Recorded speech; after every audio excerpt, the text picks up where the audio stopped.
Hello আসসালামু আলাইকুম, কেমন আছেন সবাই? তো আশা করি সকল প্রবাসী ভাইরা ভালো আছেন। তো আজকের এই ভিডিওটা অনেক ইম্পর্টেন্ট হতে যাচ্ছে যারা পুরাতন এবং নতুন প্রবাসী আছেন, কারণ এই শব্দগুলো আপনি অন্য কারোর ভিডিও থেকে কখনো খুঁজে পাবেন না। আজকে যে শব্দগুলো শিখবেন এটা হচ্ছে সৌদি আরবের জনপ্রিয় একটা নাটক থেকে বাংলা অর্থ সহ আমি বলে দিব। তো চলুন শুরু করি।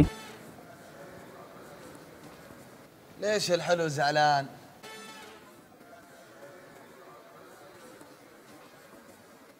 ليش الحلو زعلان؟ লেশ আল হালো জালান, লেশ আল হালো জালান এর অর্থ হচ্ছে সুন্দরী রেগে আছো কেন। লেশ অর্থ হচ্ছে কেন। হালো হালো অর্থ হচ্ছে সুন্দর কোনো কিছুকে বোঝায়, যে কোনো কিছু সুন্দর জিনিসকে হালো বলা হয়। জালান অর্থ হচ্ছে রাগ, এটা তো সবাই জানেন। وش دخل اهلك انت؟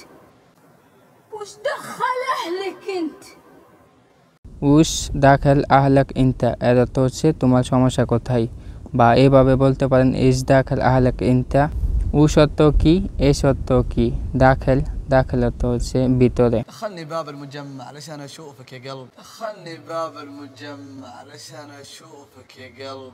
দাখিলনি বাব আল মুজাম্মা আল আসান সুফাক ইয়া গালবি এর অর্থ হচ্ছে আমার দায়িত্ব হচ্ছে কমপ্লেক্সের দরজায় দাঁড়িয়ে তোমাকে দেখা। দাখিলনি অর্থ হচ্ছে আমার দাখিল। বাব অর্থ হচ্ছে দরজা। আল মুজাম্মা অর্থ হচ্ছে শপিং কমপ্লেক্স, বড় বড় শপিং কমপ্লেক্সগুলোকে আল মুজাম্মা বলা হয়। আল আসান অর্থ হচ্ছে তোমার জন্যে। সুফ অর্থ হচ্ছে দেখা। সুফাক অর্থ হচ্ছে তোমাকে দেখা। ইয়া গালবি অর্থ হচ্ছে আমার হৃদয়, যেটাকে ইংলিশে বলা হয় মাই হার্ট। اقسم بالله ان ما رحت من هنا.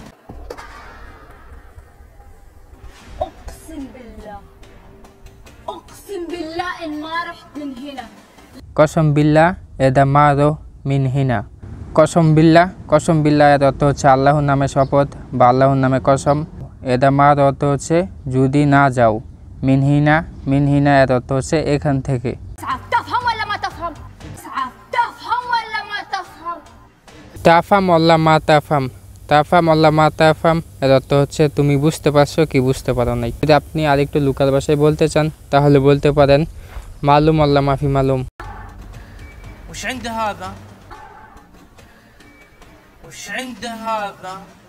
উস ইনদা হাদা এর অর্থ হচ্ছে তার কাছে কি, বা এটাকে আপনি এভাবে বলতে পারেন এস আন্দা হাদা।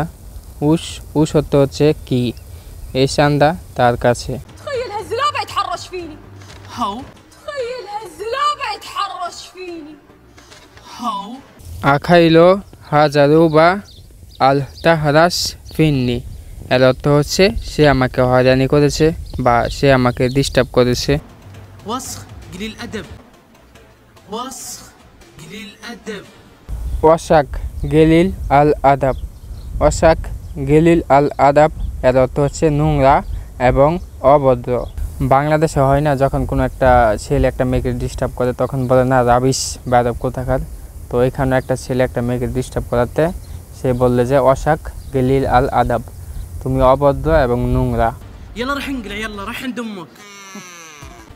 يلا رح انقلع. يلا رح عند امك. ইয়াল্লা রো এন্দাক উম্মাক এর অর্থ হচ্ছে চলো যাও তোমার মায়ের কাছে যাও। ইয়াল্লা রো এঙ্গেলা এর অর্থ হচ্ছে এখান থেকে যাও। রো এন্দাক উম্মাক এর অর্থ হচ্ছে তোমার মায়ের কাছে যাও। আমরা সাধারণত আজনবীরা মাকে সাধারণত মামা বলে থাকে, কিন্তু সৌদি আরবের বেশিরভাগ লোকেরাই কিন্তু মাকে মামা বলে না, ইউম্মা বলে। দাঁড়ান আপনাদেরকে একটা ভিডিও দেখাই, তাহলে আর একটু সহজভাবে বুঝতে পারবেন। اقول وين امك؟ في المدرسة. يعني وين بتكون؟ داخل بالبيت. اقول وين امك؟ في المدرسة. يعني وين بتكون؟ داخل بالبيت. তো এখানে একটা মহিলা একটা ছেলেকে জিজ্ঞাসা করতেছে আগুল হন উম্মাক, তোমার মা কোথায়? তো সেই ছেলেটা একটু রেগে গিয়ে বলতেছে ফিল মাদ্রাসা ইয়ানি হন বেতকুম দাখিল আল বেত। عجيب والله. انت وش دخلك؟ عجيب والله. انت وش دخلك؟ আজিব আল্লাহ এর অর্থ হচ্ছে কি অদ্ভুত ব্যাপার। আমরা বলি না কি অদ্ভুত ব্যাপার রে ভাই, এটাকে আরবিতে বলা হয় আজিব আল্লাহ। উইনতে উজদাখাল এর অর্থ হচ্ছে তোমার সমস্যা কোথায়। তো আশা করি যারা নতুন পুরাতন প্রবাসী বাইরে আছেন এই ভিডিও থেকে অনেক অ্যাডভান্স শব্দ শিখতে পারবেন। তো পরবর্তী আরবি ভাষার ভিডিও কোথায় থেকে শিখতে চান অবশ্যই কমেন্ট করে জানাবেন। সৌদি আরবের নাটক থেকে না সাধারণ কোনো ভিডিও